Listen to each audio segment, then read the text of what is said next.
Welcome to Nightlight, everybody. Step away from the mainstream and gather around as we enlighten the world and our realities and travel this cosmic journey we call life.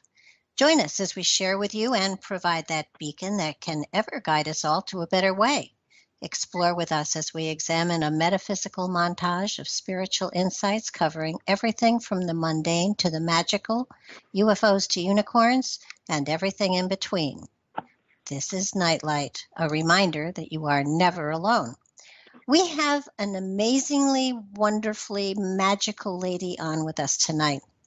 Her name is Kathleen Schulman, and 15 years ago, she and her husband David purchased 15 acres in Bethany, Connecticut.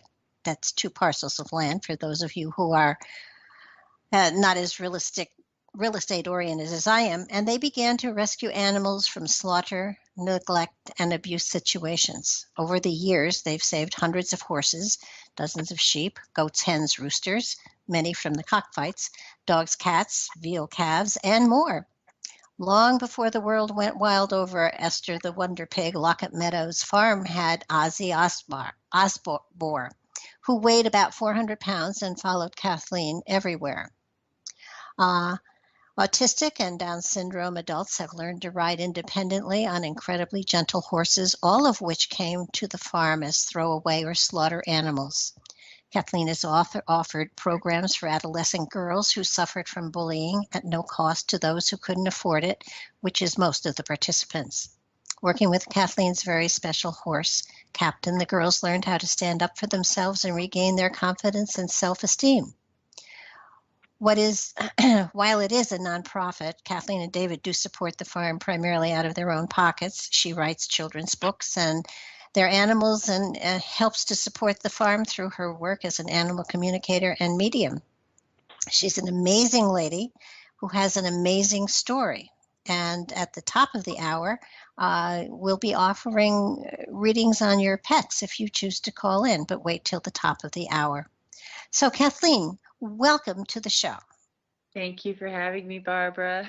Well, I have to tell you, I went to Lockett's Meadow Farm, gosh, a long time ago. It was years ago. It was a while back. It had to be 5 years, 4 or 5 years. At least maybe even more. And I have I have never had such a feeling of peace and amazing wonder as I walked in, because I know I met Ozzy or Petunia, I don't know which, but she has dogs for sure. Plenty of dogs. But what greets you at the gate to the house is a 400 to 600 pound pig. Yes. Who is just the friendliest thing ever, and it comes charging at you squealing like, oh, where have you been all my life? And I mean, there were ducks there were hens, there were so many amazing animals that you get animal overwhelm immediately. There's more now. When you come back again, you'll be really overwhelmed. Well, the cats I loved, and all of the animals are rescue. Yes. Yes, from one place or another. Every one of them has come from the dogs, all of them were, well, from the pound, or I flew down to Georgia to pick up the two little Jack-Rat Terriers and get them out of there. The cats are all, I have a room full of, actually it's birds, it's parrots and cats, and 5 of the 6 cats in there are feral. It would take me the entire show just to go through and list everybody. But we have the normal pets too. We really do. And then we have everything else. So, well, I think what amazed me was how friendly they all are. They really are. Even, one side of the farm is all horses. And people who come to visit are always so surprised because all of the horses come to the fences. And you can go to a lot of different horse farms and the horses all just kind of hang out there and do what they do. Our horses all come to the fences and say hello, and there's 30 of them, and they're incredibly friendly. Even the ones that still have some issues that we haven't finished working through, they will all come and say hello. Well, I think what amazed me the most was it feels like it's holy land. It really does. And this is a farm on the side of the road, and yet you step foot on the ground, and you suddenly feel not only grounded but a part of history. And if old McDonald's farm had a real place on this earth plane, it would be yours, because the animals are so full of love and acceptance. And now, I wasn't going to make friends with your ducks or your chickens, but all of the animals, even the cows and the goats and the sheep, they all kind of welcome you in, as though they want to help you, they want to heal you. I mean, it is a healing place. It is just amazing. And before we came on the air, I was talking, you have these amazing huge chimes in the trees, Yes. and it felt to me almost as though the chimes were calling people in, were calling energy in. And it's almost, I don't know if you're on a vortex, but it sure felt like it. We are, actually, we are. Even at the top of the hill where the largest chimes are, and I Mhm. didn't understand this when we moved there 15 years ago. We were kind of called to the property, and at the time I was still kind of burying the things that I could do. I just wanted to grow up and be normal, and I failed. Um, badly. But when we came to the farm, and it was March, and there was snow on the ground, and it was just a little house and a garage. This house is about 230 years old, and that rattling is the pig kicking the side of her crate. So if you hear rattling in the background, it's a 600-pound pig in the kitchen. Well, it's where he sleeps, so. Where she Oh, sleeps. she So sleeps. So anyway, I stood in the driveway and I looked up to the top of the hill, and I didn't understand it at the time, but I knew I had to walk to the top of the hill, and I stood there in my high heels. I'd just left work, and I looked down in the snow, and I said, I don't know what this energy is up here, but I need to understand it. And I didn't care what the house looked like. We were going to buy that house. We were going to live there, and I was going to figure it out. I didn't understand what a vortex was. Somebody came once and said, is there a vortex here? And I said, yeah, I think there is. And they said, but there has to be those twisty trees like they have out in, oh gosh, where is that? All I can think of is Sedona. Sedona, right. They have to have the trees that twist. And I'm like, that one over there? And they look and they're like, oh, wow, you have one right over it. Well, of course we do. So yeah, there's a vortex. And I've spent 16 years now trying to understand it. What I have figured out is there is a vein of quartz that runs underneath the property, and alongside it, there's an underground river. Oh, wow. So it kind of amplifies the energy. And then once you add all of these animals to it and the energy that they bring, and I mean, their spirits are so incredibly beautiful, and you throw that all into this mix, and it really does feel like holy ground. Well, you've saved every one of them from slaughter, from abuse, from neglect. I mean, they all came there to be healed. And what I find so amazingly wonderful is you turned it around and you made it a healing place for humans as well. Yes. Yes, and that was not even in the beginning. It wasn't my idea at all. It sets me up. The place sets me up, and I just keep walking into it. And the next thing you know, and I had never planned to work with special needs people. It wasn't on my radar. It wasn't on my list. And 8 years ago, all of a sudden, I'm teaching, almost 9 years ago, teaching autistic people how to ride horses. And these horses who have come from these terrible places, and we've rehabilitated them and just love them to pieces. And what they will do to give back is amazing. We had riding tonight. I had six autistic adults and one Down syndrome, and most of them at this point can ride independently because they ride these horses they're so gentle and so careful, and they are so in tune with these people. And it's beautiful. I'm high at the end of every Monday night. I just leave there and I'm just high and happy. Well, you have videos of that on your Facebook page, I think, don't you? Probably, I think so. There Yeah, have I'm to pretty be. sure you do This, because I've seen now I taught special ed kids for 25 years. mm-hmm. So I can identify with the energy you work with. And frankly, to be honest with you, I think there is nothing more loving than a Down syndrome child or an autistic child. And the fact that the animals sense the they sense the kids, and it's almost, did you see Avatar, the movie? No, no.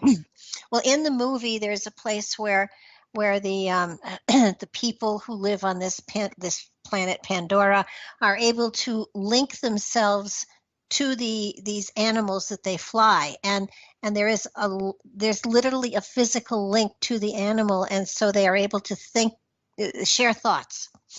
And that's the feeling I got when I saw these kids on the horses, because it felt like they trusted the horses, where they may not trust people, they trusted the horses. I And think, yeah, right. It is a sharing. It is a sharing of thoughts. It really is. I know that. So now I have to watch that movie, which would require making an effort and staying up late. you know what? It's worth the effort. It's Okay. totally worth the effort. But so you're 16 years into this project. Did you really decide to go from corporate New York City to a farm in Connecticut and become a rescue place? I, when I was a little girl, um, I always saw myself growing up and being surrounded by animals. We had a few animals when I was a child, but obviously not 150. Um, and so it was kind of the vision I had for myself. We bought this farm, and my husband and I were just getting married. This is our second marriage for both of us, and we bought this farm, and it was against his wishes because he was not an animal person. When I first met him, one of the first things he said to me when I was describing that I had, goats in my backyard in the beach house, and he said, "Oh, I'm not an animal person." And it was hard. He worked in New York City. I had worked in New York City, and him making the adjustment was difficult. Me, I was like, "Okay, this is it," because everywhere I go on this farm, I'm alone as a person most of the day. I'm working with these animals on my own, but everywhere I go, I'm having a conversation, Hmm. and I don't feel alone. It's I like them as, I don't want to say they're people because I'm afraid they're better than people.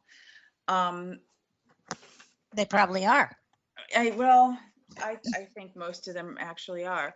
But I never feel alone. I always feel at home. I always feel welcome.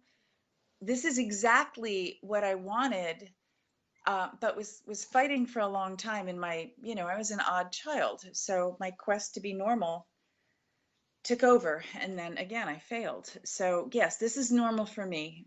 It's normal. I'm sitting in a kitchen with three cats and a pig, and on a farm with close to 150 animals, and this is where I'm happy.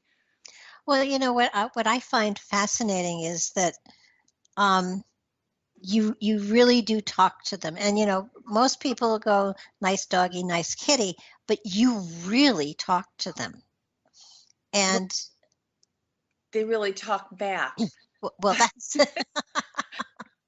uh, and sometimes they're talking back. I mean, it depends on, it's interesting. Different animals have different, all animals have their own personality, but Mhm. certain kinds of animals have, all right, for example, how many people pay any attention to sparrows? Sparrows are everywhere. Mhm. They are such a bunch of smart asses. And if you spend, and they can be very sweet, but they have this edge to them when they're talking. And when I finally figured that out, because I had one in my house, it was this baby that had hatched that had half a wing, and he was never going to be able to fly. And my cat Julie had had had brought it in, And I yelled at the cat, "Don't you ever, ever, ever." And she just like looks at me and says, "I thought you'd want this one." And she drops it. And I looked at it and I was like, oh God, baby bird, half a wing, crap. It was, hatched that way. Yeah. Brought him in and he just reamed me out. And I'm like, why are you so mad at me? I'm trying really hard to understand. And finally, I'm like, just tell me your name, because they'll tell you your name. Just tell me your name. And he kept saying something like, I thought it was Joey. And finally, he's like, Joey, Joey. I'm like, Joey, what the heck is that? And he says, just one wing, you idiot. Jowi. And I'm like, you creep. So I refused to call him Joey because it was referring to me being an idiot, and he was Jojo the whole time he was with me. But after a while, sparrows in general are smart Alex. So I've learned a lot now that I can hear all of these things so clearly, especially on the farm. The animals are much more clear here. Mm-hmm. And so yeah, different cows, steers, they're gentler, they're quieter. And I've never had one of them be a smart aleck to me. Goats, on the other hand, yes. So it's been an education, that's for sure. So what turned your husband into an animal lover from, being I don't like animals? Oh God, it was a goat. It was a little goat. And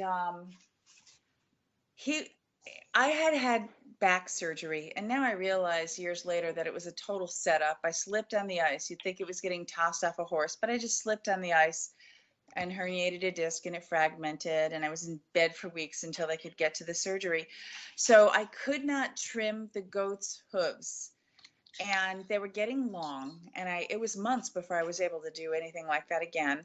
So he went out there and he was going to trim the hooves, which, believe me, he had to come in and change out of his Brooks Brothers suit when he got home from work and haul his butt out there. And he's fighting with this little goat.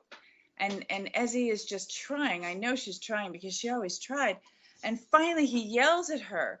And instead of being upset, she took her head and she laid it on his shoulder. And he heard her say, "It's okay, Dad. I know how hard you're trying." And he burst into tears. And that was it. Yeah, that would kind of do it for me too. He just burst into tears, came into the house, told me he'd finally heard a voice. And it was because he was being, he was thinking he was being really mean to her. And she was just like, "It's okay, Dad." And that was it. And it took him a while to really accept what had just happened to him. But he's got it now. He's got it now. Wow. I'm not saying he hears everything perfectly clearly, but he has it. He'll have a feeling. He'll have a feeling. Oh my God, I got to go check on the pigs, and he'll run outside, and one of them will have one of their teeth caught in a fence or something. So he's doing good. He's doing good. We Well, like.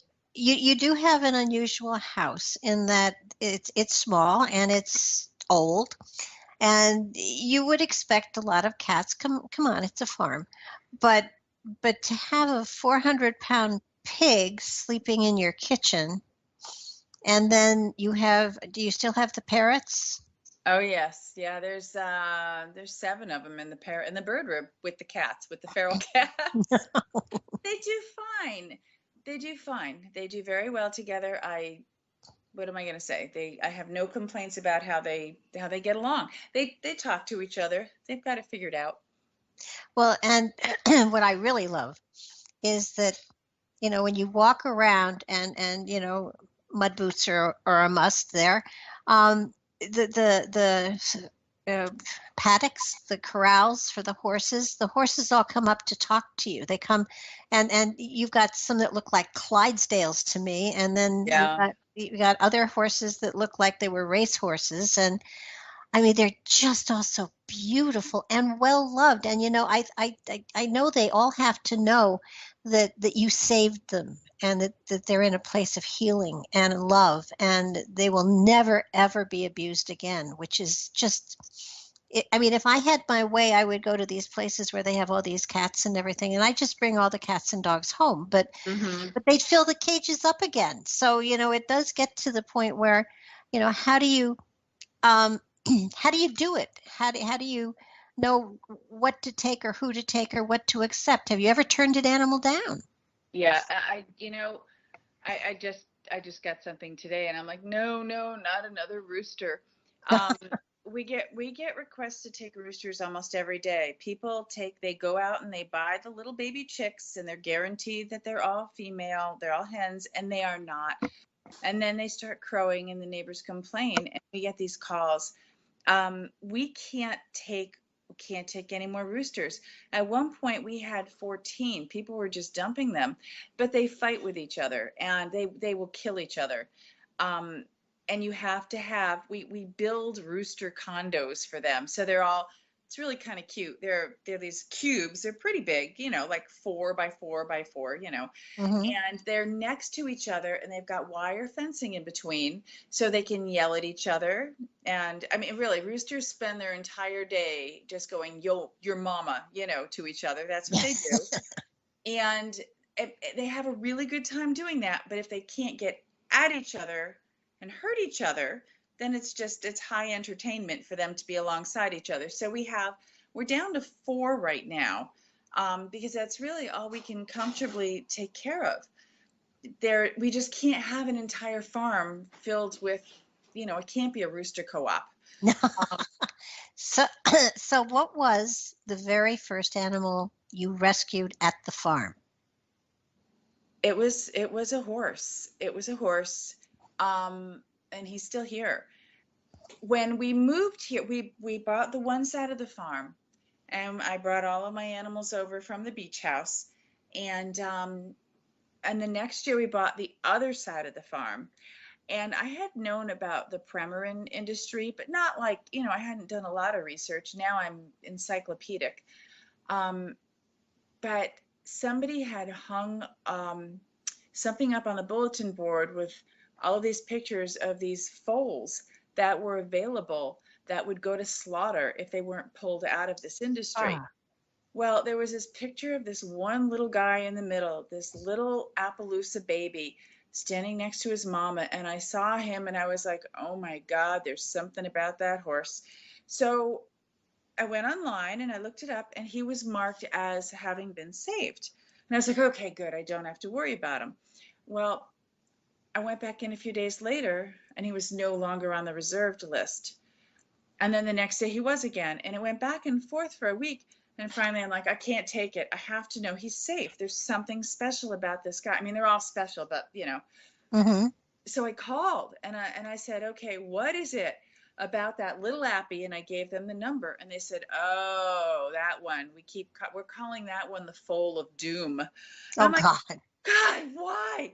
Well, 3 different women had reserved him, and then they went and they told their husbands that they were going to get this foal. And their husband said, you get that horse and I'm going to divorce you. 3 women were threatened with divorce. Wow. 3 women backed out. And I said, well, I'll tell you what, I am going to put a deposit. I'm going to get that foal. And if my husband says I can't, tough. And that's the end of that. So, and Benny came here at 4 months old, and there were 2 other babies that came on that load. I didn't want him to be by himself. I was going to adopt the others out, and that's not true. Out of the 6 that came that first year, 5 are still here, but they've all been very well trained, and they all teach. They all do lessons. So, Wow. but Benny was the one who got me. He sucked me into horse rescue, and that was it. And then from there on in, we would bring in, we would have at least 20 to 40 horses a year go through the farm. And you find good homes for them, Yep. or? Yeah, we have found homes for many of them. And then when it was probably 6 or 7 years ago, the PMU industry started to decline because, of course, they found out that Premarin was a bad thing to take. Mhm. So they started closing down the farms, and we ended up bringing in a lot of the pregnant mares because they were sending them all to slaughter. Oh my gosh. So we had a lot of babies born on the farm. Some of them are still here, some were adopted out. And then after that, when the economy really tanked, everybody was giving up their horses and sending them to auction. Well, you send your horse to auction, you might as well just send it right straight to the slaughter yards, because huge numbers of them are bought in big batches and loaded onto trucks sent to kill pens where they hang out until there's enough to fill the really big trailers and bring them to either Mexico or Canada. So we were bringing in, oh Lordy, I was sending trailers down to Kentucky. One summer we brought up 25 horses from one kill pen in Kentucky. We still have a few, and the rest of them we adopted out. So it just goes in stages as to what horses need the most help. Well, I know that I've been there and I've walked the farm maybe twice, and you have one of the most impressive indoor riding rings ever. It's beautiful. We It designed that. Yep. It's I beautiful. I could live there if I could afford to heat it. Uh, Uh, it's huge, and when you see what you do with kids and adults who are in need of unconditional love, and that's what's so special about all of these animals. Almost any animal will give you unconditional love, and that is one of the most precious gifts that anyone can get. um, so so it's an amazing experience to take an animal that has been abused. I've had a feral cat here, and I worked for almost 3 years to get her to trust me enough to come downstairs and sit on my lap and roll over and let me scratch her belly. And when that happens, when an animal gives you that gift, you feel like you've been given $1 billion. it's especially with cats. They are really hard to bring around. That's we've had a few that were hardcore feral, and the day they let you just touch them a little bit, how high are you? Oh my gosh. It's Oh, like, what just happened? And they look at you like, what? yeah. And I just, I mean, Patrick brought this feral cat with him when he came from California. She lived in the closet upstairs the entire time she was here. And every day when I would walk home, I would look to the top of the stairs, and there was a kind of railing she could peek through. And her name was Skitsy because she was. Yeah. And it would be, hi, how are you? I'm really glad you're there. And I still see her to this day. She passed away a number of years ago, but she is still up there, and she still welcomes me home so often. It's unbelievable. Yeah. Yeah. So it's an amazing gift that animals do give you. When did you first realize that you really could talk to animals? Well, I could do it as a child, and until I understood that nobody else could, yeah, I was fine with it. I was 2, 3 years old, and I could hear them and talk, and was very fluent. It was probably by the time I was maybe 5 when all of a sudden I realized that it was weird. My I was an odd child, really, to say the least. I was very odd, and I was very young in school. I had skipped a grade, and so I was a year younger than everyone else, and I was very, very shy.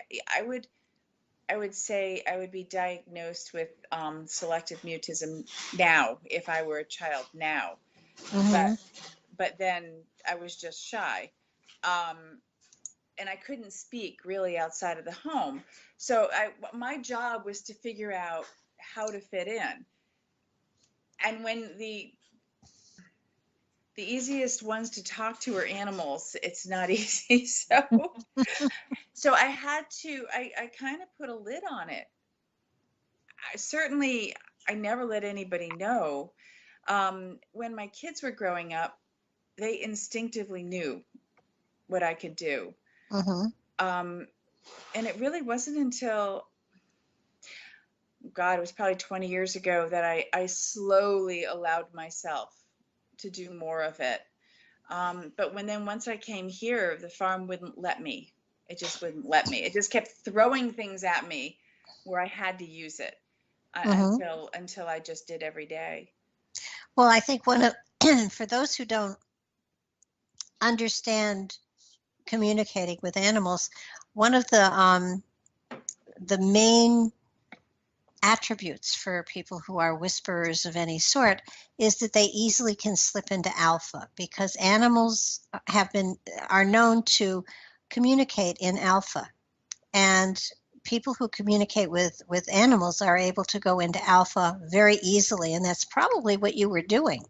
And alpha is a frequency of thought or consciousness.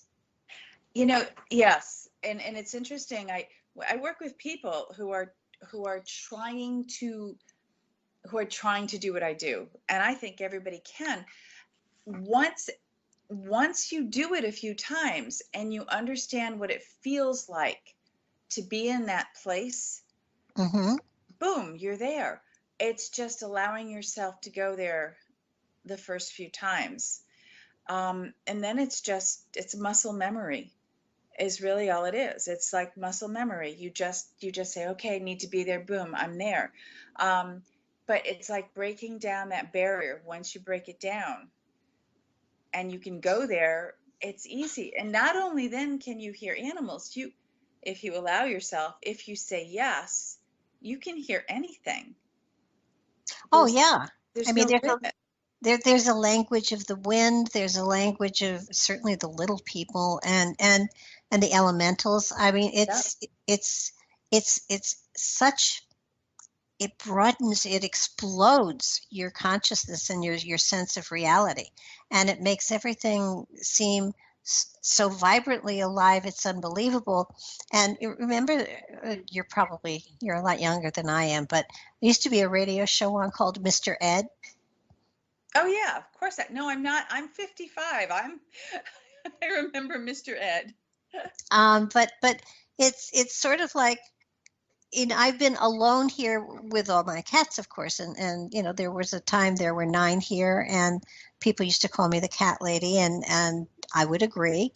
And it was, I was never alone. I don't understand why people will say, well, you're all alone there in the house with the cats, and I said, exactly.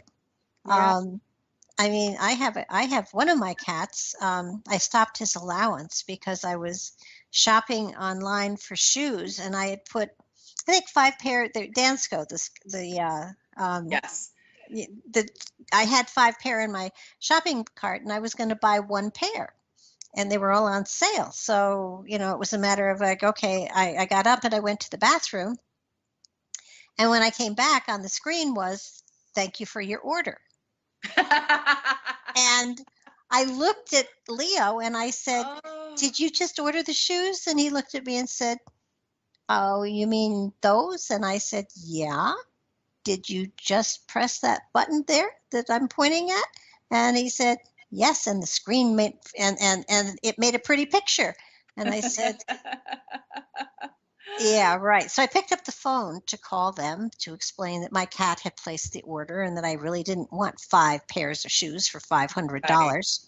Right. And the woman said, "Oh, that's so interesting." And I said, "Yeah, I just want 1 pair." She said, "Didn't you see that all sales were final?"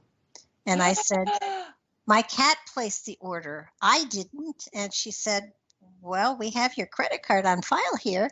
He used your credit card." Oh my God. And so his allowance got cut off forever. Oh, Uh, that's he uh thought it was hysterical. He just sat there, and I was getting all red in the face, and he said, "But you wanted the shoes." And I said, "Not all of them." and you can't explain money to cats. They don't get it. No. And he said, let's change the picture again. And I said, well, from now on, I turn this thing off when I leave the room because I can't afford to have you shopping with me anymore. Oh no. Oh no, that's the truth. They're very nice shoes, but they're $105 a pair. Yeah. And yeah, you don't need that many. No. No, I'm still using most of them. They don't wear out ever, ever, ever. So, No. so when did you come up with the thought of helping children who are disadvantaged? I was a very, very strange child, and because I was such an odd child, and I was very unattractive. So I was just this walking target.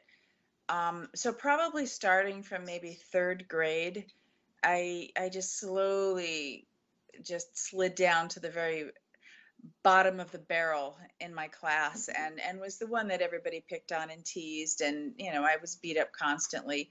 And that was pretty much my life right through maybe eighth grade. And then high school was a little different because the ones who had tormented me kind of spread out. The school was so big. But when I had my own children and my son, it started with him as a similar thing. Um, Boy, I put a lot of effort into making sure that he was okay, and he came out the other side, and he did. He's amazing now. Um, but I understood how much effort it takes to help kids who are different, and that's not just the ones who are, my son and I were both very, very intelligent. It's over for me, but he's still, he's an organic chemist. He's still holding on. Hmm. But we just kind of stood out and apart. Those are the kids that need that extra boost. And animals are they're just so adept at figuring out exactly what it is that Hmm. each child needs. So I think we worked with autistic and Down syndrome kids and adults for a long time. And the ones that really got to me, there was a little girl here. She was in eighth grade in this area. She'd run away from home. I think it was maybe 7 or 8 years ago. And it took them days to find her. But I had found out that she had run away because she was being bullied. And I thought, that's it. It's time. I have to do something. So that's when I started my program for bullied kids, particularly middle school girls. I think that was one of the most hellish periods of my life. Now, if my memory serves me, and I'm 72, so sometimes sometimes my long range memory is much better than my short term. But you're talking 8 years ago, and that's when I came to your farm with John Nowinski, and she had just disappeared, and everybody was looking for her, Right. Yep. and you figured out where she was. Well, I kind of had a clue, and I also knew why she was gone.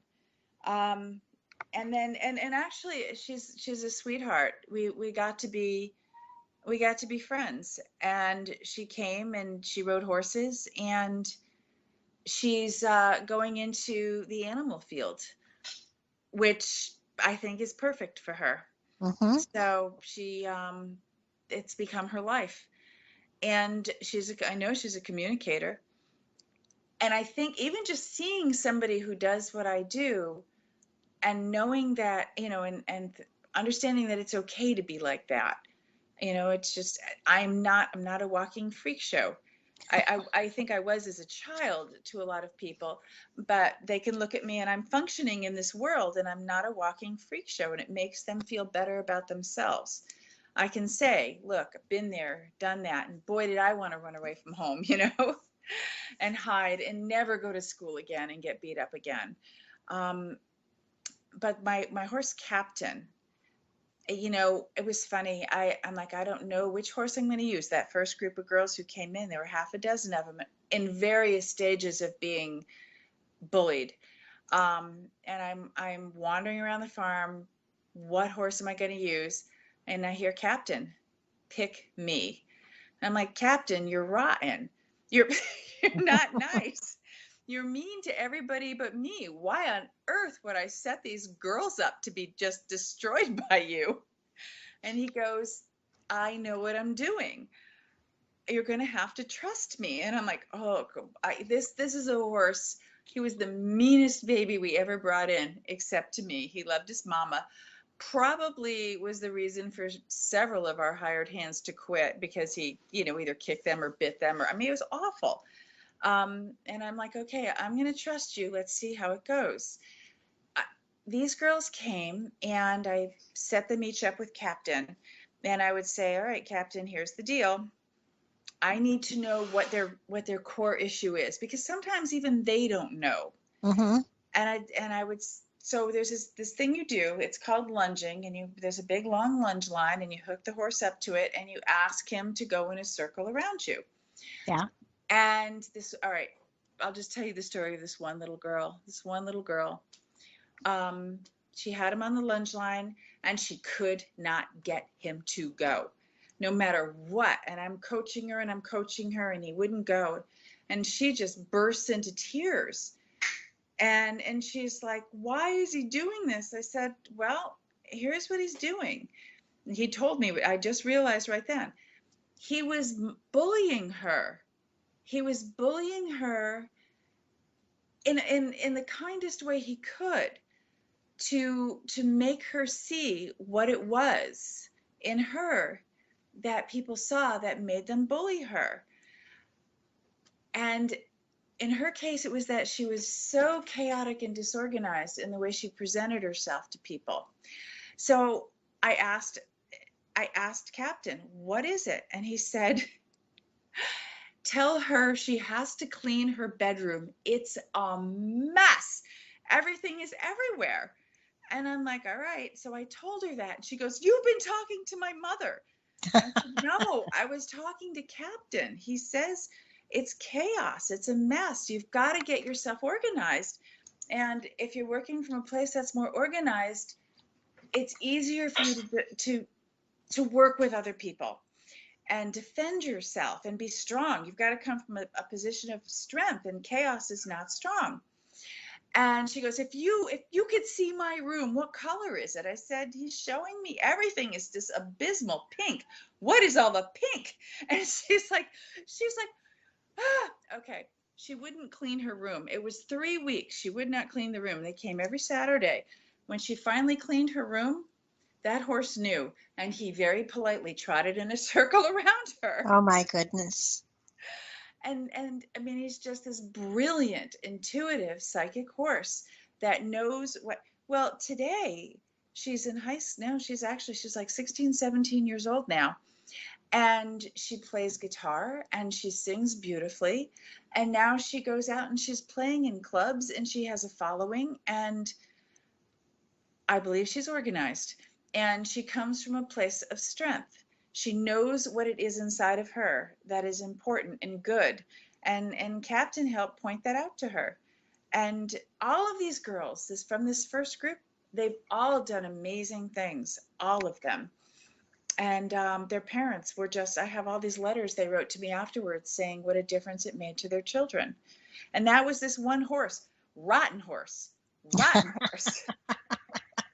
Well, now, is it just the horses that do the healing, or are there other animals there that do the same thing? There are others. It depends on what, for example, we had this one little boy who used to come all the time. He was autistic and he hardly spoke. And when we have a little she's not a little black pig anymore. She's a very large black pig, but she's the only black pig we have. She's beautiful. She's a wild Russian boar.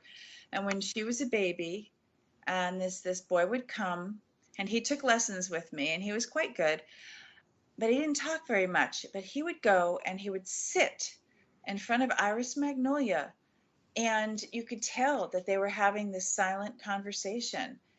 And then every now and then he would just start talking to her out loud, more than he ever talked anyplace else.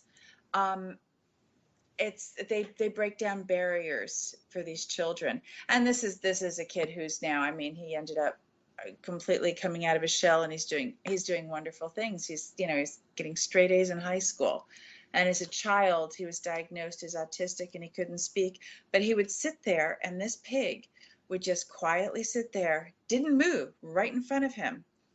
And they would just talk to each other. And oh, we had a little goat named Rosie, and she was a Nigerian dwarf, and her face was crooked. And there's this one mom who would bring her daughter. She was just a little baby, and she had just started walking. Well, she was probably 18 months old, but she has dwarfism. And the two of them would sit there, and it was this conversation, and they understood each other. They were both dwarfs, Mm-hmm. and they both were different. Rosie had her crooked face, and she would bring her little girl and she would park her in front of Rosie, and Rosie, who usually ran all over the yard and did a million things, would just stand there.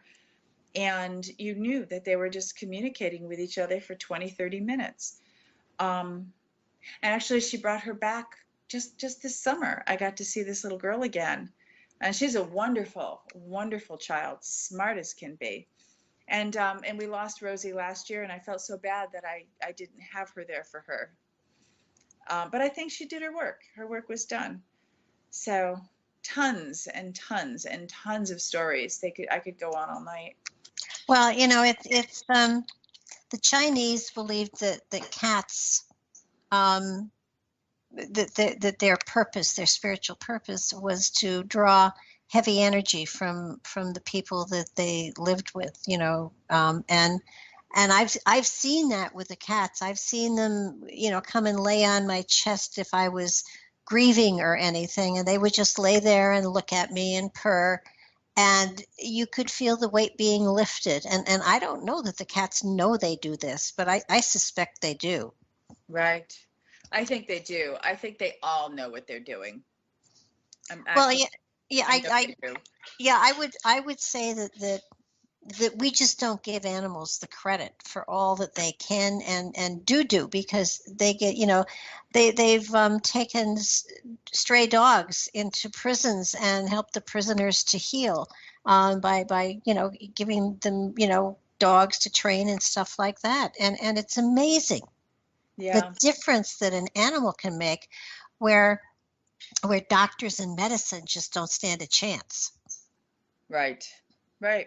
Well, they use them in Connecticut. They have the prison where actually I got a bunch of goats out of the prison. But they have the prison where they have the barns, the state barns. So animals that are confiscated due to, abuse or whatever, they're brought up there, and the prisoners are the ones who are involved in rehabilitating them. We actually had hired somebody on who had been in the prison system and worked in the barns, and actually he was quite good with the horses. This was a few summers back, and he was temporary, but got some skills, and it's a calming thing. These animals, especially the horses, that you have to be calm around horses. Oh yeah, you have to be, and I guess it's quite the plum job. Well, it's funny because when my mother and father got divorced, we went to Reno, Nevada, and we lived on a dude ranch for 6 weeks. And I'll never forget that, and this goes back to when I was 15, and I had this big white horse whose name was Snowball, and he was an ex-circus horse. Mm-hmm. And every time I rode him, he kept showing me what he used to do.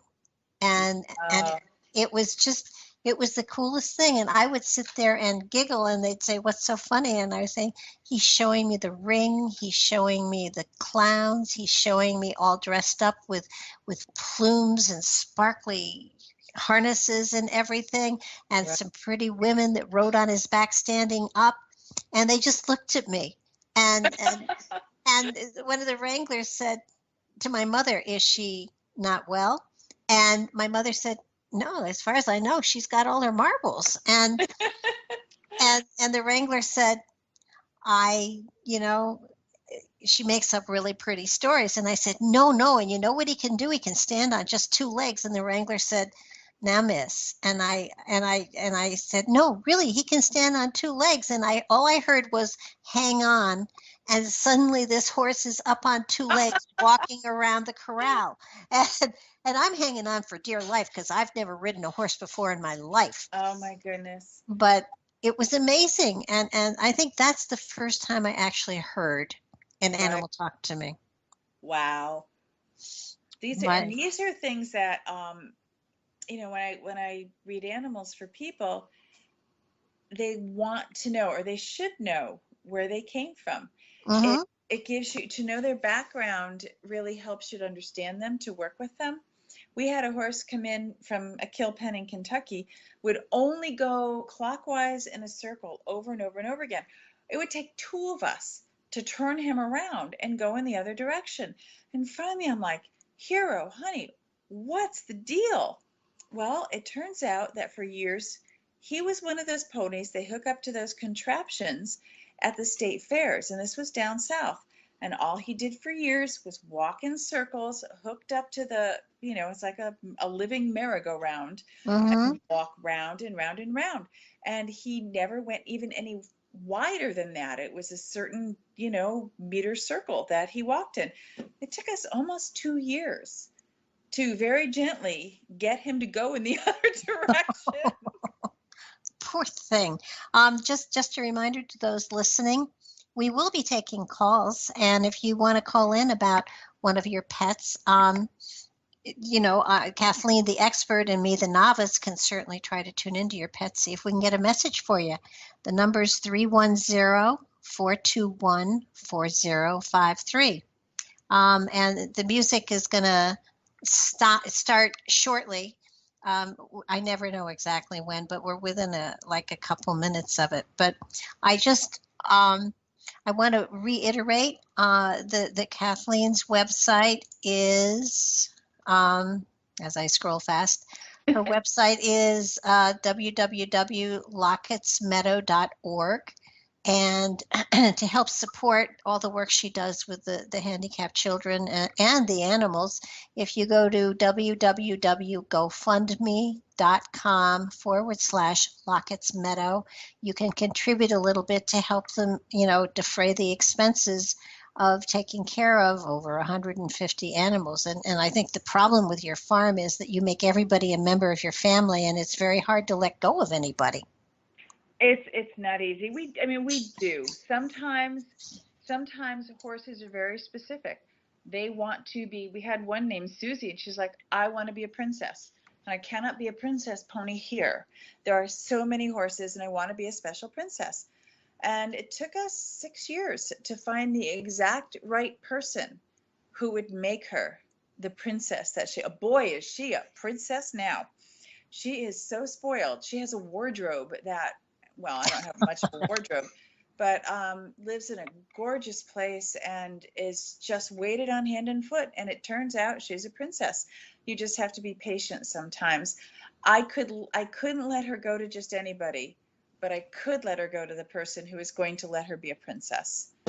So, And don't you feel that there are pairings that are just meant to be oh yeah, sometimes, and you have to just trust that the right person finds the right animal, and they absolutely do. yep, It's it's true. it's Is there an animal you cannot communicate with? Oh, please, I talk to the spiders in my house. Um, I can't think of anything offhand. I haven't failed yet. Um, so, but it would be interesting. You know what? It'd be interesting to find out if I could. There are certain animals that just don't have as much to say, and of all of the ones that it would be reptiles. Mm-hmm. They really don't give a hoot. Well, what I was wondering was that an animal is an animal. I was wondering if someone had parasites in their body, if you could talk to the parasites. I am so not a fan of parasites. I've got animals that, Yeah. I probably could. I've never actually thought about it. But I've I do have long conversations with, again, spiders and other bugs. I have one rule. I'm fine with you until you bite me. You bite me, Hmm. you die. And that's that. Well, that's So, easy. you know, don't bite me. Um, so ticks bite me, die. Flies bite me, die. Mosquitoes. Well, yeah, I have every year I get the ants in my kitchen, and I sit down and I send out to them. I I don't care if you're in the rafters, and I don't care if you're outside, but come into my kitchen and you will die. Yeah, And got to be you know, some rules there. yeah, no, it's really it's because Patrick was very adverse to that, and so when he was here, I couldn't kill them. And every now and then, I have a trash masher, and when I would open it up and see ants in it, I'd say, "Well, welcome to Camp Cook." And as soon as he's not looking, you're dying. And it really it is amazing, and it's they are they are so amazingly comforting that I'd rather have a warm fuzzy often than a person who just had no compassion. Yes. Yep. Yep. There's no question. Here's the thing. They don't have an ego. Humans have the ego problem. Animals, I'm not saying that some of them can't be full of themselves. I've met stallions, Hmm. but not in the same way that people do. And people purposely hurt other people to build their own egos. Animals don't do anything for that reason. They just don't. Um, they're generally, their hearts are good. Even the ones that have been abused, their hearts are good, and they're just trying so hard to get back to that place where they feel safe and comfortable and can be kind. They always want to give back what's given to them. Well, They not always only that, do. but animals don't kill for sport either. Okay, we got Oh I no. hi there. You didn't always you said you worked in New York, but you didn't tell people actually how famous you are. I mean, you're an amazing chef. You've written cookbooks, you've written children's books. You have an amazing website which is www.lockettsmeadow.org, and you have the most entertaining and amazingly wonderful blog ever out there. You are so multi-talented. It's you talked about being battered into nothing. Listen, I was a skinny kid that nobody paid attention to too when I was young, and actually I you know even through grade school and high school and college. I was always in the background. And if you had told me at that time that later on in life, um, I'd be on the radio and I'd be talking to people all around the world and I'd be doing the things that I've done or drawing or writing or any of the stuff that I've done, I would have really been fearful of you and thought you were crazy. Right. Right. I believe that. Well, I'll tell you, it's interesting. I think the quiet children who are on the outside, because we're not always involved in everything going on, we miss all the superficial. We're very busy studying people and listening, and we become more connected to other things than other people. I think it opens us up to spirit. I think I really believe that's the case. And, I always like to think that if people, when they're very, very young, are beautiful and pretty and sparkly and talented, that they don't have the opportunity to develop the character and the senses of humor that the rest of us do. Oh, Lordy. Yep. And if somebody had said to me, "You're going to be a late bloomer," I would have thought, well, what, 20, 21, 25, and here I am, 72, blooming my little heart out. So, um, Yep. it is something that does take time and it takes effort, but I think you're absolutely right that we are forced to do a greater sense of understanding and that trail to self-awareness and trusting the flow and believing in ourselves far Yeah. more so than those other people that have the looks. And something, I've seen pictures of some of the people I went to high school with, and wow, thank you very much. I'm really glad I was not an early bloomer, because you know what, Yeah. it gets worse and worse the older they get. Um, Now, with and certainly, if there are any of you out there that would like to have Kathleen tune into your pets, your animals, the number here is 310-421-4053.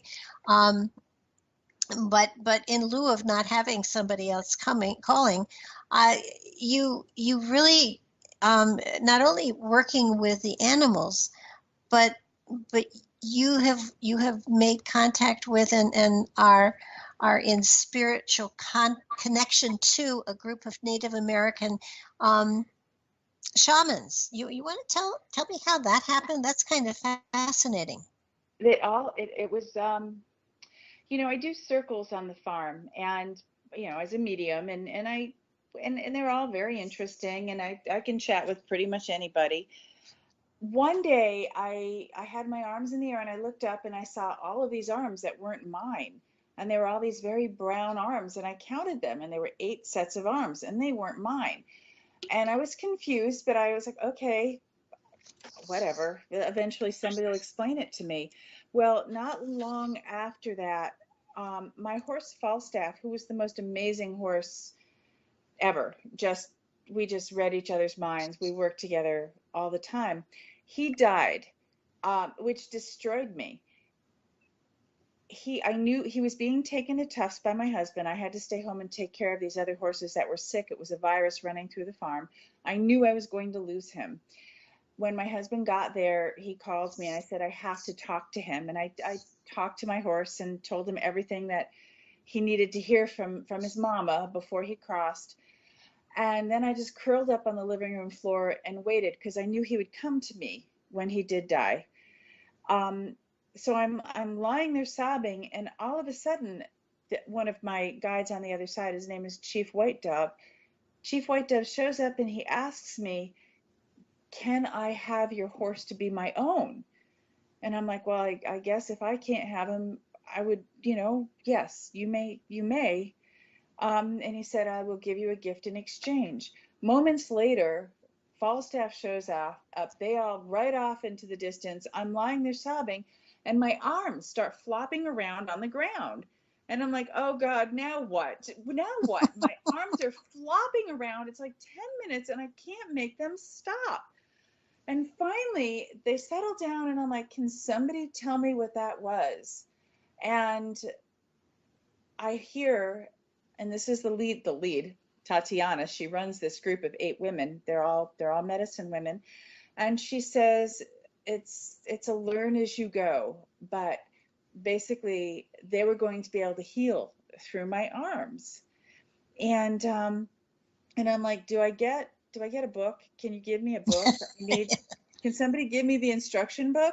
And they're like, no, we'll fill you in as you go. And I'm like, I don't know what to do.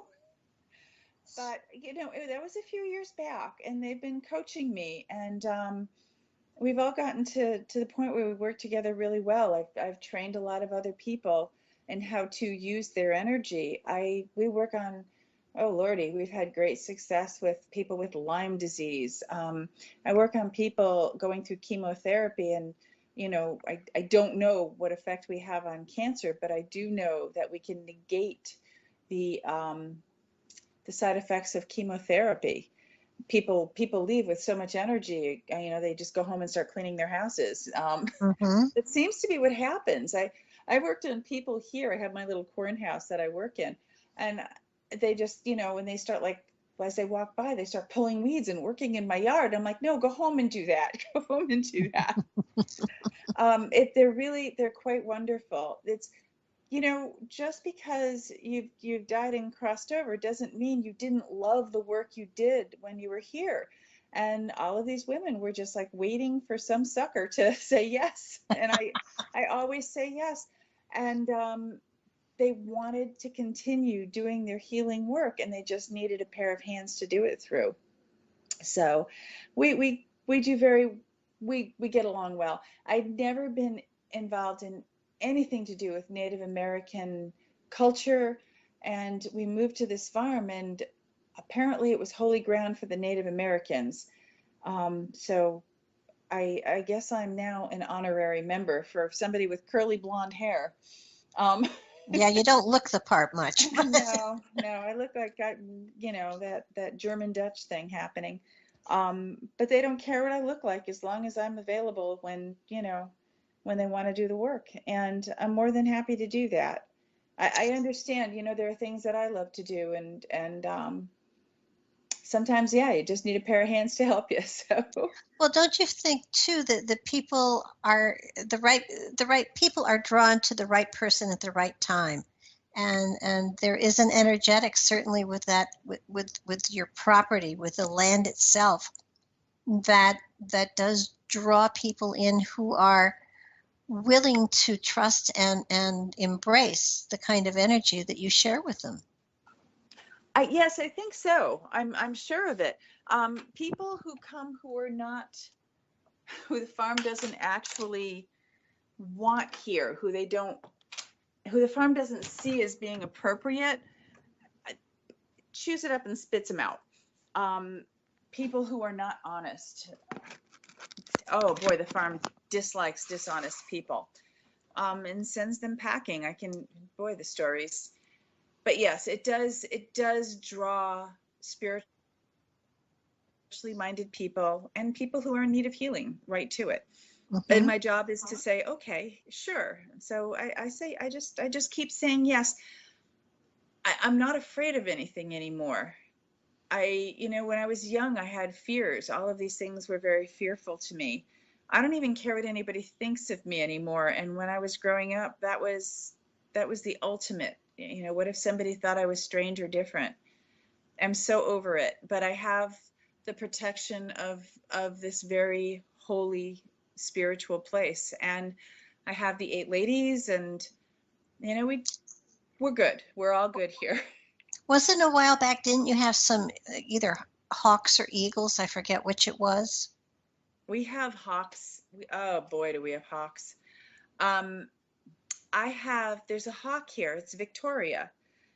And eventually she showed up with Victor. This year they had two babies. One of them is Sarah Hawk. My grandson loves her. He's 2 years old, and when he knows the difference between the hawks and what their names are. And he'll be like, it's Sarah, it's baby Sarah Hawk, who will start talking to him, and they just call back and forth to each other. But the hawks are very important on this farm. And when something's coming or something's going to change, they just drop a feather in front of me. And then I'm kind of on my toes and watching. I've got a collection of feathers from them now. Sarah had given me a feather, it was maybe a month ago. And she's like, I left something for you in the sheep's paddock in the back. My husband was working out of Chicago at the time. It was 30 hours before I got back there.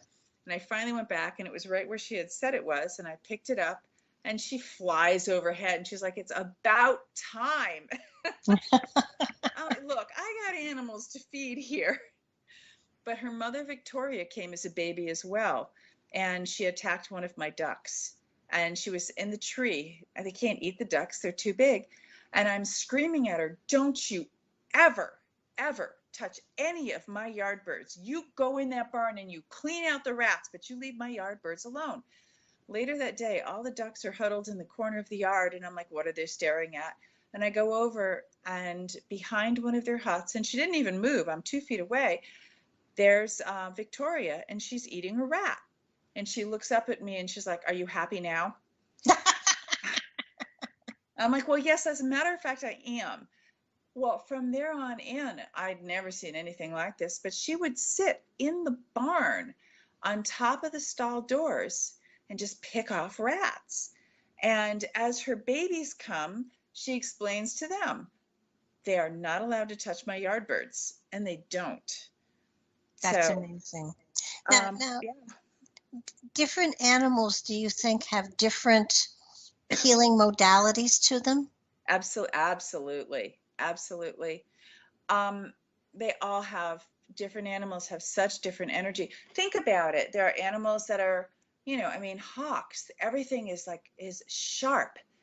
Um, when you work with hawk energy, if you're looking to sharpen your perspective, they can be a half a mile above the earth and they can see a mole and Mm. zip down and you know what I mean, and just snag them. And when hawks show up in your life all the time, they're coaching you. What's your perspective? How do you get your perspective correct and sharp? And it's a whole medicine that they have that they can teach you if you tune into them. Horses, a whole different thing. What horses do is they reflect back to you what you are at that point in time, and you can see yourself for what you are, and understand what you're working with. So every animal has a different energy and a different medicine. Um, and there's, and I'm not saying that every cat, has the same kind of medicine. Um, but boy, there's something about a cat on your lap, Oh, geez, yeah. purring away, that just, it draws the negativity out of you. I used to do meditations on a real regular basis, and for 17 years I would have them in my house once a week. And I always found that as we would go into the meditation, and I led the meditation each time, I would see my cats, and at the time there were two or three. I would see them come in. I would be watching them as they would come in, and they would walk around the circle, and each of them would pick a different person to get on their lap for the meditation. And I Mm, always knew that those were the people that had the emotional problems or difficulties going on at that particular point in time. And they right. would sit there for the entire meditation, and then they would get up and go eat kibbles. Yep. Yep. And, They and know. They know. now I have a question for you. When I moved up here, and I live in the woods, I'm on a huge pond. Literally my house is built in the wetlands. And 2 years after I moved up here, I lost my Sheltie, who was my little boy, and then I lost Smudge, who was the most magical cat I've ever had. Mm, And two of them in 6 months. You can't say they were favorites, but they were special. mm-hmm. And when I lost Smudge, I went down to the very end of my property, and I was inconsolable. I was absolutely wailing down there. I figured, nobody's going to hear me here. I can just let it rip. And I noticed I was right at the edge of the water, and I did notice at some point that the weeds sticking out were moving. And I didn't stop crying. I just I was watching, and then suddenly, probably maybe 10 feet away from me, I saw the shell of a turtle, huge turtle. Oh, The shell had to be at least 4 feet in diameter. wow. And I saw this head come up, and the neck. Are you there? Oh, I'm back. There we are. Where'd you Okay. go? I don't know, it said I was on hold. So That's anyhow, this weird. this this great big neck raises up and looks at me, and the neck was thicker than my arm. Wow. And this old face looked at me, and I looked at it, and I was shocked, and I stopped crying then, and it looked at me and it said, "You have so much to do, you better get busy." And I stopped crying and came back to the house. Now, what Uh, would the turtle be? turtles are ancient wisdom. They're ancient wisdom. They're one of the animals that can see every level. They can see They can see the depths of your soul. They can see the furthest stars. They are so wise. And this is a turtle that they understand. They live so long, but they understand time. And we have limited time. So that was definitely, it was just, you've got things to do. You've absolutely got things to do, especially when you're, I mean, a turtle that old, that huge. I mean, it's Wow. it blew me away, and I've not seen it again. Wow, that's amazing. I mean, I've seen the little ones that are a foot or so in Right, diameter, right. Wow, but that's a gift. That was oh a gift. my goodness, I could have sat on this turtle. It was that Oh, big. wow. Yeah, it's just they're just so deep and so ancient, but there's always that reminder of, human mortality. We don't have the time they have. They can live hundreds and hundreds of years, and their perspective is to just keep plodding away. So, wow, that's what a gift. Yeah, no, it was definitely unique and different. Wow. Oh, that would have made me burst into tears to get a visit from from someone like that. Well, it was just so, you know, I'm not a snake person, and I was definitely in the weeds and everything. I just figured I will go someplace where I can just let out my grief. Right. And to have this huge turtle swim up to me Oh, and just look at me and say, "You have work to do, get busy." It was like, okay, really, what do you say? you What do you know, say? How startling to see something like that. That's amazing. yeah, Wow.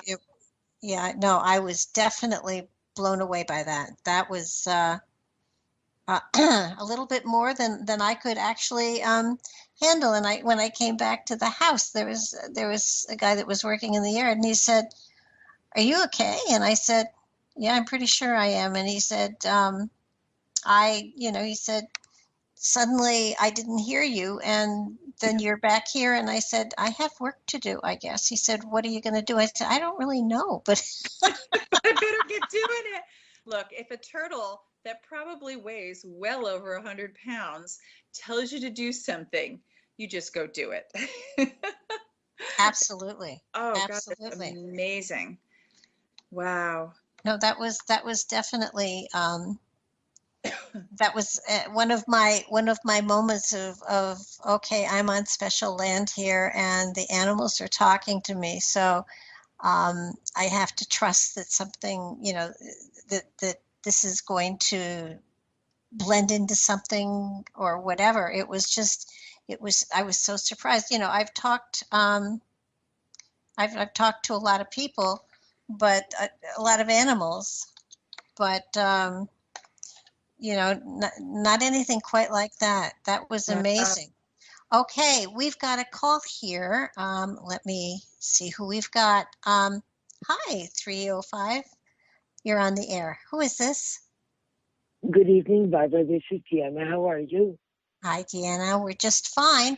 How can we help tonight? Well, my bunny, her name is Alice. She's not doing well. I was wondering if Catherine could communicate with her. Is she eating? She has eaten up until now. I'm getting that. I'm getting that she has no appetite right off the bat, and that there's a little bit of, there's some intestinal trouble. Um, and she's lethargic. No, um, I don't know how she hurt herself, but her front legs are not responding. Yeah, there's something. Have you you haven't taken her to a vet yet? No. Okay. I'm hmm. We were talking about parasites earlier, and one of the things I'm picking up on is parasites. This is definitely something that you need to take a stool sample to a vet and get that checked.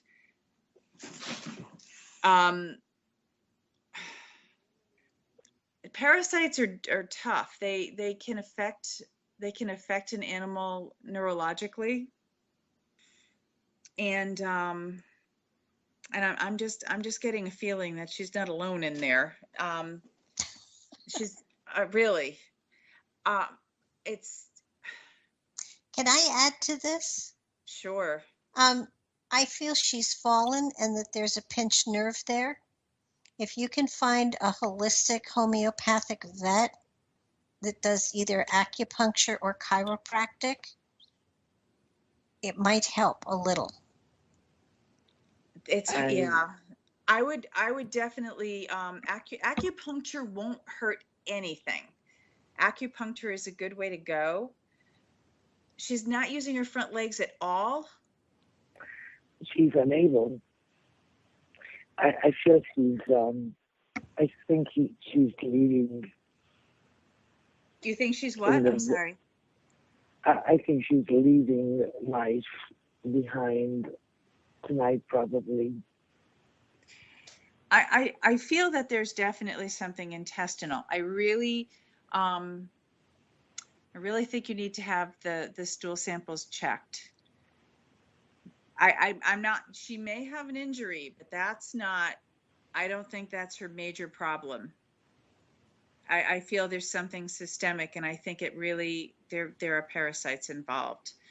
I'm not a professional bunny person. That's one of the few animals I don't have.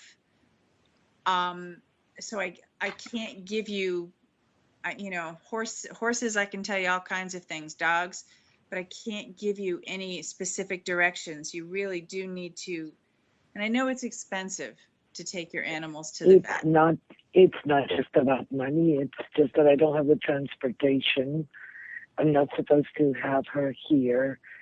If I felt I could, I definitely would. Right. She's always eaten. She has eaten.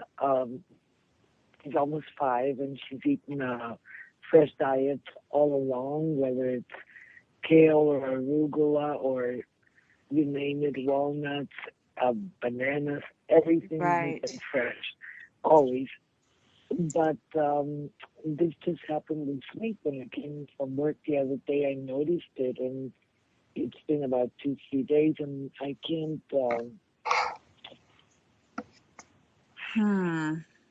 Yeah. And you don't have the transportation to get her there. That would be it. I really feel she does need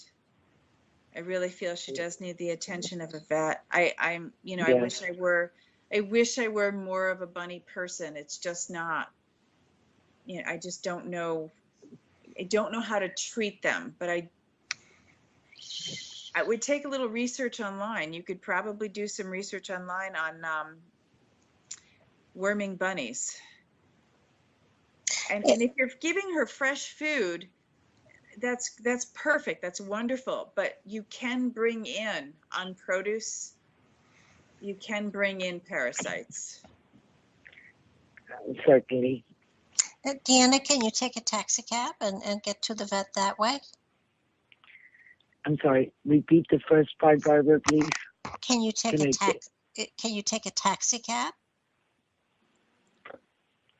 No, not right now. Money is definitely a hindrance right now. Mm-hmm.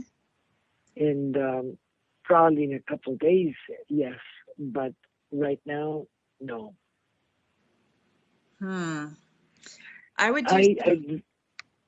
I really felt that she may have had a stroke because both front legs, one was not great, but now the other one is like completely limp. So I feel something happened, but she does go under the bed, so she could have hurt herself. I just feel I saw your name on my wall, and I said, let me go ahead and call tonight. So I wrote Barbara a little bit saying I would call in. Right. I really, this is definitely something for a vet, and it's, you know, as soon as you possibly can, because bunnies are fragile. They're fragile. When they will hide something for a long time, and then when they start showing symptoms of there being a problem, by then it's a real problem. Yes. Birds are like that as well. They try very hard not to show you that there's something wrong with them. It's a survival of the fittest thing. They've got to hide it. So if she's showing symptoms now, it's something that's been building. Thank you very much. She's a sweet bunny. Just beautiful. Oh, I love bunnies. I'm not set up for them. I every now and then someone asks if I can take one, and I refer them to some other bunny rescuers. They all they do is bunnies. They're very specific, and you have to know them if you're going to rescue them correctly. But yes, the soonest you can get her to a vet, because I don't think it's just an injury. I think it's more than an injury. I fear it's much more than that, definitely. Yeah. Deanna, try Googling. Yes. Try Googling bunny rescue, and for the area you live in, there may well be a phone number you can call that might be able to give you more specific information. Okay, Margaret, I will do that. Okay. Good luck with her. I'm crossing my fingers and I'm being so hopeful. I can tell how much you love her. Well, I rescued her almost November 1st. It would be 5 years. Where I was living, one of the neighbors left, and he was giving, he says, well, do you want her? Yeah. and that was, I think, 2012. November 1st, 2012. So, and she was about 6 months old, so she's getting close to 5. Oh. I am sure that if you Google and look for a bunny rescue type place, that they will at least be able to talk with you about this issue, and they might be able to give you some really good advice. Right. The ones that specialize in bunnies, they know they're bunnies. They can talk you through. If you can't get her to a vet, they may be able to give you some advice. Thank you so much, both of you, and I appreciate it. I'm going to try to call the other number to listen in now, and blessings, and her name is Alice, by the way. That's why I named her Alice, because we live in Wonderland. It's the white rabbit, right? Yeah. No, she's not. She's actually strawberry blonde color. No, but the white rabbit in Alice that's why it's the it's also the song. Was it Jefferson Starship? Yes, Jefferson Airplane. Yeah, yes. It was. That's what it was then. Yep. So yeah. I love that. I love that song actually. Well, don't give up on her. Okay. I won't. Thank you so much. I know you won't. Good luck. Good night. Good night, Deanna. Good night. Yeah, no, that's, sometimes vets will say, well, you'll know when it's time, they'll tell you. And as far as I'm concerned, it's never time for somebody to leave me. So. No. Oh, Lord, no. And really, in this case, I really feel that a vet's going to be able to figure this out. It's more than, there may be an injury, but there's more going on than that. No, I would totally agree with you.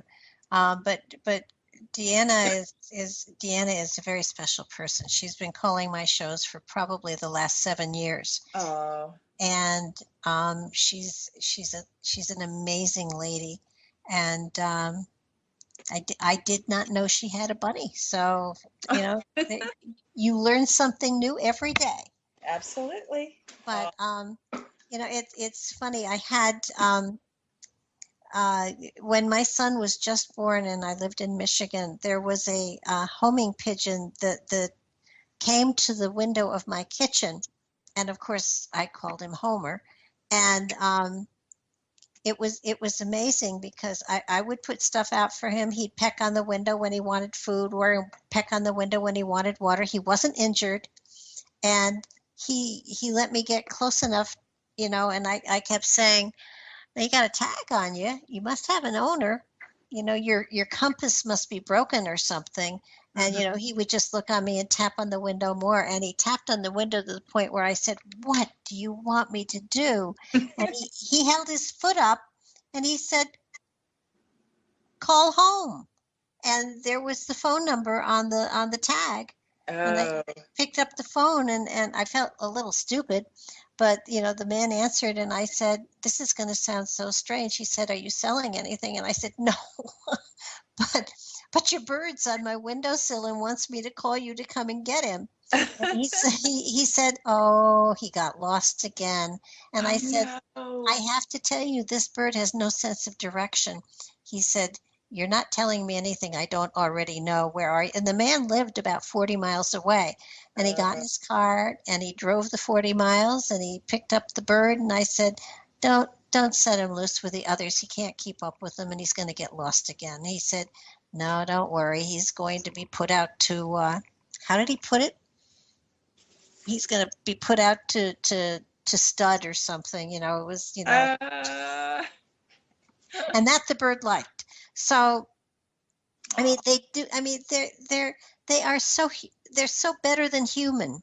It's just it's such a joy to have them in your life. And I missed Homer. I kind of hoped he was going to turn him loose, but with the sense of direction he had, he probably wouldn't have found me again either. no, probably not. Probably not. Some of them just don't have it. Most of them do, that's for sure. Oh gosh, yeah. But I want to get back to the shamans that Hmm. work with you and through you on the I know that you do energy work, but it's not a traditional form of any sort of energy work. It's sort of a something that is unique unto you. So that you become the channel. Do you sort of just turn yourself over and let them work through you? Yeah, it's funny. Because I didn't know anything about this kind of healing. I don't even really understand what Reiki is. I work on people who've had Reiki, and they say this is like Reiki on steroids. It's not even close. Um, you, they're charming. These ladies are charming. I was like, do I have to just stand here and be quiet? It's hands on. I put my hands on somebody's shoulders to start, and then the ladies kind of zip around, and then they come back and they let me know what's up and what they're working on, so I can tell the people what we're doing. And they'll feel all kinds of funky things. It can, like buzzing, or it's like they work with electricity. It'll like be zipping through them, and they'll feel things running to their fingertips, and it's pretty cool. Um, but if they chatter, so we can't, a lot of people will have like the soft music and everybody be very quiet. And they said, we don't do that. Healing is women's work. It's just women working. When women are working and there's a group of 8 and they're all sitting in a circle and they're doing their thing, they're not being quiet. They're chatting. They're talking about their children, their husbands, their neighbors, their recipes. They're chatting. So this is just work. It's no different from cooking or sewing or quilting. It's just women working, and when women work, they chat. So I can just put my hands where they tell me to, and the ladies will tell me where they need to be, and we can all just be chatting up a storm in the room, and the work gets done. Mm-hmm. But I thought that was so interesting that it's just women's work. Women were always the healers. Way back, women were Well, the healers. yeah, that's what gets me sometimes today. I'm a Reiki master, but I don't do it traditionally at all. And the structure that they create and the different things you do. I mean, to me, if you're truly a healer, then your hands know where to go. Right. And Absolutely. and it's not kind of like, well, let me just feel around in this energetic field till I find something that doesn't feel right. They go directly to it. Right. And if you try to follow someone else's pattern or follow a modality that somebody has written down in a book, you're gonna lose the energy feeling that will take you naturally to where you need to go. Right. Right.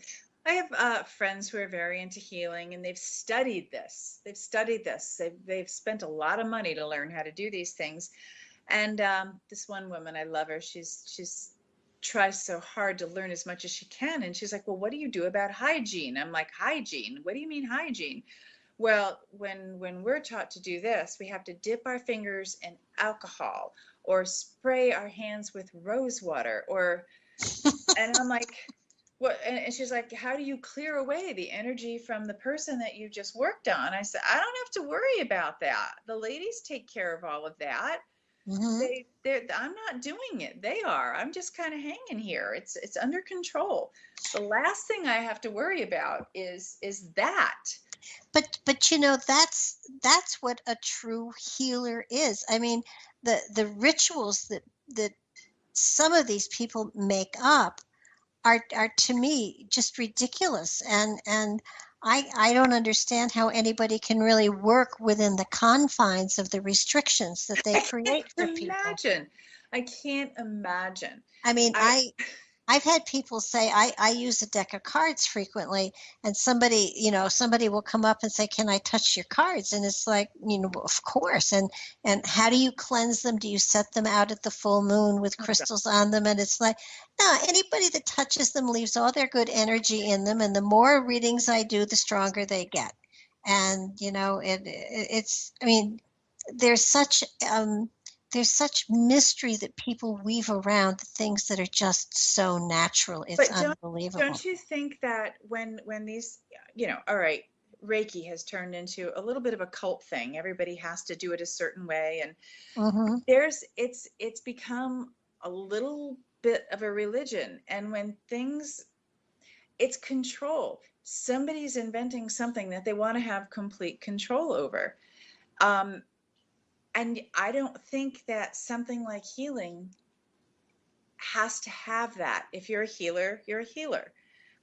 And you don't have to worry about all of these little odds and ends that they make these rules up about.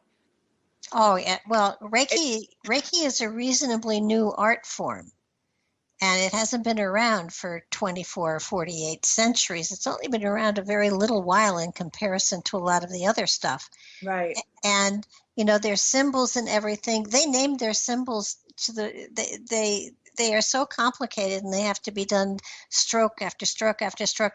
You forget that the true healing is natural, and there is Yeah. a flow of energy, and the spirit takes care of it, and you Right. don't have to call it by any particular name or create any little pattern over the person.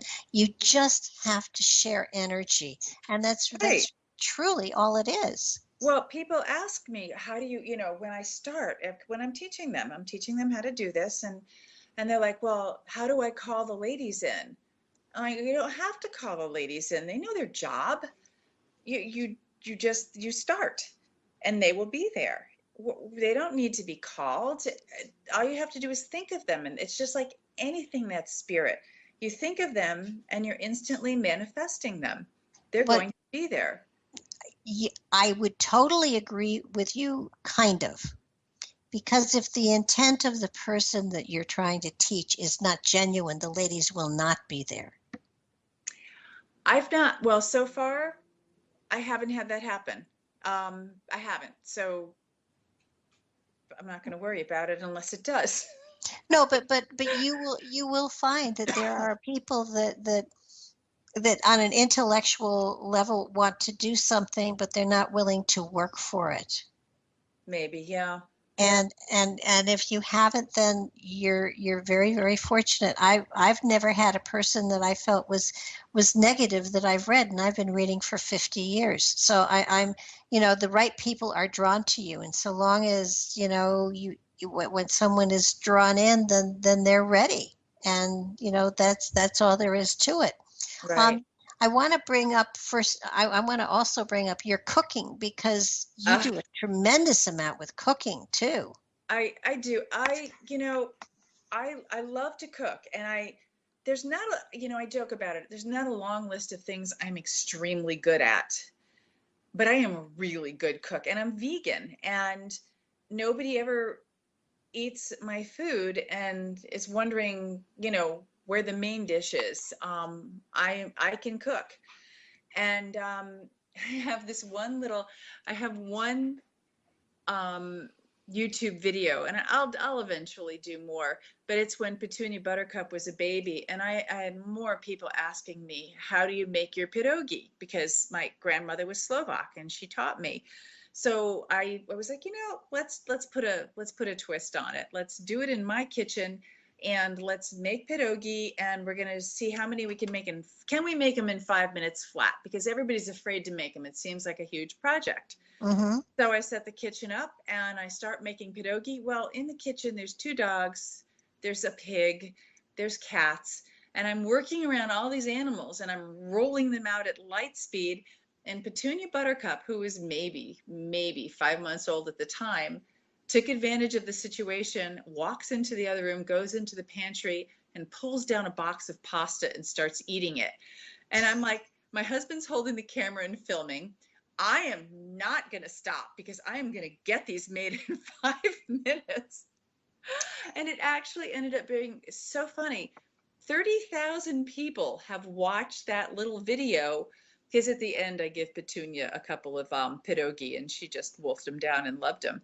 Okay, so what on YouTube is your name, so they can go look for it? All you have to do is type in 5-minute pierogi. P-I-E-R, wait, it's getting late, hold on, P-I-E-R-O-G-I. For a while there, my pierogi recipe was getting more hits than Martha Stewart's, okay? Okay. and she pulled ahead of me, so everybody go on, watch it. It's actually very funny, and Petunia Buttercup is adorable. But yeah, let's catch back up with Martha Stewart's pierogi recipe on YouTube. Okay, so if anyone out there has questions for you, is it okay if I give out your email? Oh, absolutely. So that would be lockettsmeadowfarm@yahoo.com. Yes. The website is http://www.lockettsmeadow.org, and the place you can go to hopefully possibly give them a little help with all the work they do with the animals is www.gofundme.com/Lockett's Meadow. Anything you can send them to help them out with taking care of the 150 plus animals that help with handicapped children and abused adults and things like that. Anything that you can do out there that can help to provide a greater expanse for this wonderful farm and all of the amazing animals that are there to touch more people would be greatly appreciated. And read her blog. Her blog is just unbelievable. And the one that I love the best is how to convince the house sitter. What is it? Basically, it's how to take care of all of these animals, and it's just one apology after another for what I make them do. It's terrible. But it's funny. I hadn't posted that as a blog. That was just the actual letter that I had written to the house sitter. I sat here and I roared. I could not believe that you would leave this kind of intricate message for somebody and not expect them to take one look at it and turn around and leave. I have to say, she was brave, because I don't know. Hold on. I think I have it pulled up here. I can read part of it. Do you mind if I had forgotten that I had. Yeah, go for it, and you can read us out because you just, yes, go for it. Okay, dear pet sitter, I apologize in advance for what you are about to have to do. Sorry, sorry, sorry, but you said yes, and now you'll have to suffer. The dogs need to go outside around 7 a.m. This is caps. Go outside with them and keep yelling at Gertie that you know what she's up to or she will jump the fence. So will Ragno, but he'll come back when you call him. Gertie will make you chase her down the street in your pajamas. Also, let out all the ducks. Don't forget Lewis in the mudroom. And dump a can of duck food in their bowl in metal can in mudroom. Okay, next is the pig. Ozzy wakes up when the dogs race past and needs to eat right away. Mix a cup of his powder with enough warm tap water to make a runny paste and open his cage while blocking him or he'll bust right out and race for the dog food, which he likes to eat while sitting in their water bowl. Avoid this as you will quickly run out of towels to dry the floor. Yank his bed out of the cage and stuff his bowl of food in there as quickly as possible while ignoring his screaming. Then put his bed and towel in the washing machine and wash it so it's clean for him at night, as he will not fall asleep at night unless he has a clean bed, preferably warm from the dryer. As soon as he's done eating, open his door and send him outside with only Agnes. She's the little dog. Gertie plays too rough with him and he gets very, very upset. Ragno stays in or he will jump the fence and bark at the big pigs. Ozzy and Aggie can stay out and play while you do the rest of the morning stuff. While the pigs eat, open a can of cat food and smash one of Mookie's pills between 2 spoons, then mix it into the bowl with his fancy feast. Do not throw the can away, at least not until you put it in the foil tray on top of Mookie's cage so Noelle, the fluffy black cat, can lick the bottom. Then throw it away or the dogs will get it. This, honest to God, it's still like this. The red cat Ferguson, who lives on top of the washing machine, had a bunch of teeth pulled and has to get canned food. He shares a can with Julie 3 times a day, but while they eat it, close the door to the laundry room or Gertie will jump onto the washing machine and eat everything. Then Julie can go outside. Remember, she's the only cat who can go out. The rest of the cats eat upstairs in the bathroom. Check food levels. More food is in the plastic trash can next to the bowl.